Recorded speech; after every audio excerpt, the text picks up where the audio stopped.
Hello everyone, আবার চলে এসেছি একটা খুব সাধারণ আর খুব কমন রেসিপি নিয়ে। সেটা হচ্ছে পটল পোস্ত। তো পটল পোস্ত করতে কি আমার লাগবে সেগুলো আমি গুছিয়ে নিয়েছি।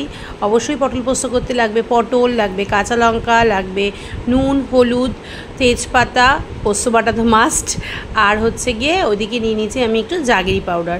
তো দেখো আমি সর্ষের তেল নিয়ে নিয়েছি, তোমরা সাদা তেল ইউজ করতেই পারো, আমি এক্ষেত্রে সর্ষের তেল ইউজ করেছি।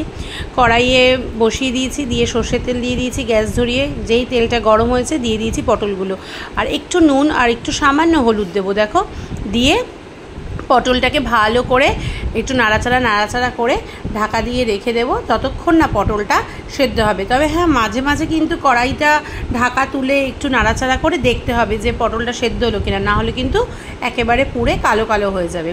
তো পটল ভাজতে কিন্তু সময় লাগে, বারবার গ্যাস কমিয়ে ঢাকা খুলে নাড়াচাড়া করে দেখতে হবে।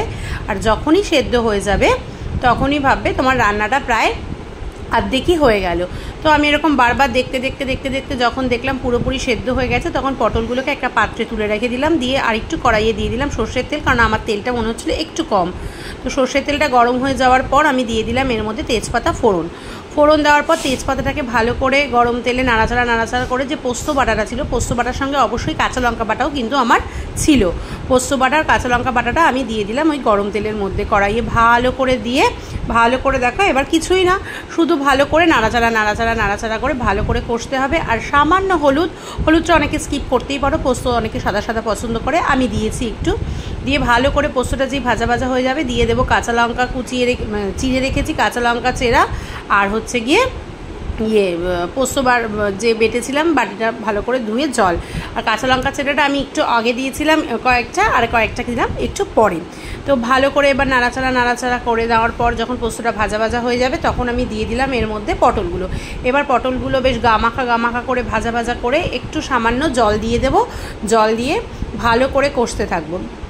ভালো করে কষতে যখন দেখবো জলটা বেশ শুকিয়ে এসছে তখন আমি দিয়ে দেবো আমি আজকে জাগেরি পাউডার ইউজ করিনি, আমি আজকে ইউজ করেছি হচ্ছে ব্রাউন সুগার।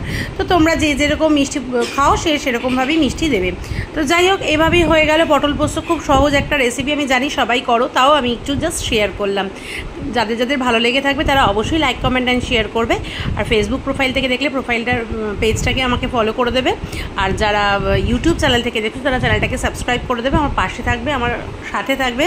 আশা করছি তোমাদের সবার খুব ভালো লাগবে। এটা আবারও বলছি খুব কমন একটা ডিশ, কিন্তু তাও আমি আমার মতো করে তোমাদের সাথে শেয়ার করলাম। আর গরমকালে তো সবাই ভালোবাসে পটল খেতে, ম্যাক্সিমাম লোক ভালোবাসে, আর পটল পোস্ত তো তুলনাই হয় না, তাই না?